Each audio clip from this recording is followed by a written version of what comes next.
김민하 기자 어서 오세요. 안녕하세요. 어떤 이야기 해볼까요? 2주째 김정은인데요. 김정은 북한 국무위원장 건강 이상설이 어느 정도 정리가 되는 듯 했는데 또 다시 불거지고 있어서 정리해봤습니다. 뭐 99% 사망했다 이런 주장이 나왔죠. 네, 이번에 이제 미래한국당 비례대표로 당선된 지성호 당선자가 이제 언론을 통해서 주장한 내용인데요. 김정은 위원장이 심혈관 질환 수술 후에 지난 주말에 사망한 것으로 확인했다. 이런 얘기고 다만 이게 100%는 아니고 99%다라고 표현을 했습니다. 이분이 탈북자 출신이죠. 그렇죠. 1996년에 아직 이제 어릴 때 화물 열차에서 석탄을 훔쳐서 식량하고 바꾸려다가 다리 한쪽을 잃었다라는 건데요. 그래서 2006년에 목발을 짚고 이제 북한을 탈출했다. 이런 이력으로 잘 알려져 있고요.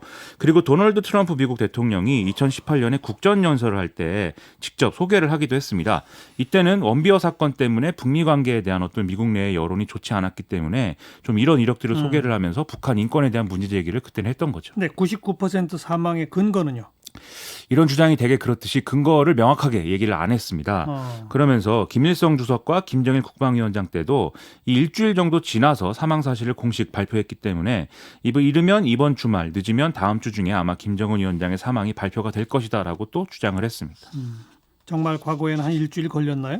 일주일까지는 안 걸렸거든요. 그 김일성 주석은 사망 34시간 후에 그리고 김정일 국방위원장은 51시간이 지나서 이제 발표가 됐었습니다. 예. 그러니까 이제 일주일이라는 거는 엄밀히 말하면 이제 틀린 얘기인 것이죠. 예. 그리고 이제 그 김일성 주석과 김정일 국방위원장 사망 때는 북한이 공식적으로 발표하기 하루 전에 뭐 국경이 폐쇄된다든지 예. 북한군 전체에 어떤 경계령이 내려진다든지 이런 이상 조짐들도 이제 포착이 됐었습니다. 근데 지금 우리는 뭐 이상설이 나오기 시작한 거는 한참 됐잖아요. 그렇죠.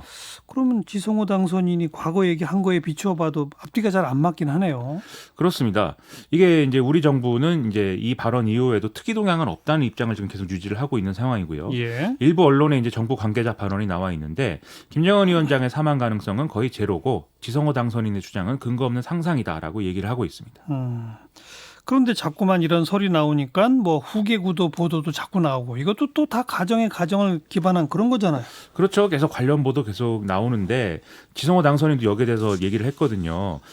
만약에 김정은 위원장이 이제 유고시에 김여정 북한 조선노동당 제1부부장에게 권력이 넘어가겠지만 북한 사회는 뭐 가부장제가 강하기 때문에 아직 어린 김정은 위원장의 자녀에게 후계를 물려주는 이런 역할을 하게 될 거다. 이런 얘기였는데요. 그러면서 또 뭐 김정철, 김평일 등의 다른 이제 일가들은 큰 역할을 못할 거다라고도 이제 했습니다. 아무튼 뭐 불확실한 걸 가지고 자꾸 가정법을 기초해서 후계 구도까지 얘기하는 건 제가 볼 땐 전혀 불필요한 얘기인 것 같아서 그 정도 하고 탈북자 출신들의 주장 조금 신뢰성이 떨어지는 거 아니에요? 그렇죠. 이게 사실 뭐 종합을 해보면 대부분이 아니면 말고식 주장들입니다. 근거가 없다거나 자신만의 어떤 정보원을 얘기를 하고 있는데 이 태영호 당선인의 경우에 최근 김정은 위원장이 스스로 일어서거나 제대로 걷지 못하는 상태다 이렇게 얘기를 해서 뭐 CNN에 뭐 인용되고 했는데 예. 이 근거는 금수산 태양궁전에 참배 안 했다 이것만 가지고 얘기를 한 거거든요. 그렇죠. 그러면서 스스로도 북한 최고 지도자의 건강 상태는 가족이나 최측근이 아니면 알 수 없다 이렇게 얘기를 했는데 뒤집어서 얘기하면 지금 이제 탈북자 출신 당선인들의 주장에 어떤 근거가 되는 사람들이 이 김정은 위원장의 가족이나 최측근은 아닐 거 아니겠습니까? 당연하죠. 그러니까 앞뒤가 사실 안 맞는 얘기들이다 이렇게 봐야 되는 거죠. 어떻게 보면 이분들이 우리 정보기구보다 더 정보원이 없다고 봐야 되는 거 아니에요? 그렇죠. 근데 그렇습니다. 뭔가를 아는 것처럼 말하는 거 왜 그럴까요? 첫째로 본인들이 이제 탈북자 출신이다 보니까 그런 특수성을 뭔가 극대화시키려는 어떤 의도를 처음부터 가지고 있는 상황이기 때문에 그런 좀 특성이 반영되고 있는 측면이 있다 이렇게 볼 수가 있겠습니다. 뭐 이분들이 경제라든지 뭐 또는 뭐 다른 정치적 판단이라든지 이런 데서 이제 두각을 나타낼 수 있는 상황은 아니기 때문에 예. 본인이 제일 잘할 수 있는 거 지금 얘기를 하고 있다 이렇게 볼 수가 있는데요. 예. 둘째로 언론 보도의 문제를 지적하지 않을 수가 없는데 김정은 위원장에 대해서 한마디를 하면 대서특필이 되고 사람들이 관심을 가지니까 또 이분들이 자꾸 이렇게 말하게 되는 그런 측면도 있는 것이죠.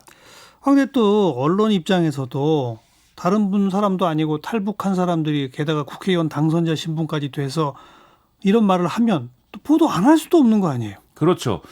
그런데 이제 이걸 우리가 보도를 할 때 좀 보도 가치를 따져서 좀 이제 판단해야 될 필요는 있을 것 같습니다. 예. 이게 김정은 위원장의 모든 건강 상태를 우리가 뭐 일거수일투족을 다 알아야 되는 건 아니지 않습니까? 예. 핵심은 통치 능력이 유지가 되고 있는 거냐 또는 여기에 영향을 미칠 만한 어떤 문제가 있는 거냐 이건데 좀 극단적으로 제가 말씀을 드리면 앞서 말씀드린 이제 혼자 일어서거나 제대로 걷지 못하는 상태다. 이런 얘기가 뭐 혼수 상태를 연상하게 할 수 있는 표현이기도 하지만 뭐 다리를 다친 거일 수도 있지 않겠습니까? 우리가 막 이렇게 추측을 해본다면요. 그러니까 이렇게 여러 가능성을 이제 말할 수 있는 이런 얘기들을 계속 이제 무책임하게 어떤 보도를 하는 게 특정한 맥락을 떠올리게 하지만 사실은 이제 좀 무책임하게 이루어지고 있다. 이런 생각이 든다는 거죠. 네. 우리라도 무책임한 보도를 여기서 중단합시다. 이 얘기 그만하고요. 자, 두 번째 주제는요. 제명의 정치입니다. 무슨 말이죠? 더불어민주당에서 지금 계속 제명 사례가 나오고 있어서 이런 것들의 정치적 맥락을 한번 생각을 해보려고 정리해봤습니다. 누구 제명됐죠? 일단 성폭력 사건을 저지른 당사자인 오거돈 전 부산시장이 제명이 됐죠.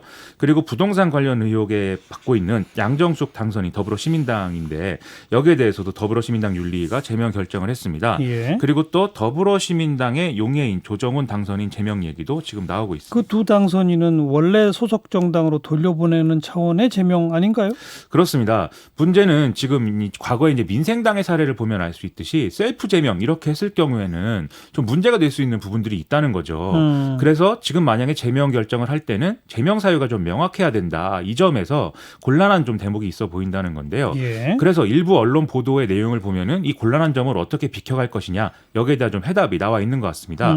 이 더불어시민당은 이제 더불어민주당하고 합당 결정을 할 건데 먼저 최고위에서 합당 결의를 하게 되면 이 두 다른 당에서 온 당선인들이 합당에 불복을 하는 입장을 표명할 것이다라는 거죠. 예. 그럼 이것은 당론을 어기는 어떤 행위이기 때문에 예. 이걸 근거로 제명을 할 수가 있다. 예. 이런 얘기라는 거거든요. 예. 그래서 더불어시민당은 오는 15일까지 합당 작업을 마무리할 계획이라고 하니까 네. 이전에 이제 그러면 제명이라든지 이런 절차들이 진행이 되는 건데 예. 지금 이 보도를 근거로 해서 우리가 생각을 해보면 뭔가 좀 짜고 친다는 느낌이 들기도 하고 그런 겁니다. 뭐 느낌은 무슨 느낌이에요? 짜고 치는 거 맞죠? 그렇죠. 사실 이게 그런 당 거죠. 만들어지는 과정부터 다 짜고 치고 뭐 궁예지책이고 아유 참 그러네요.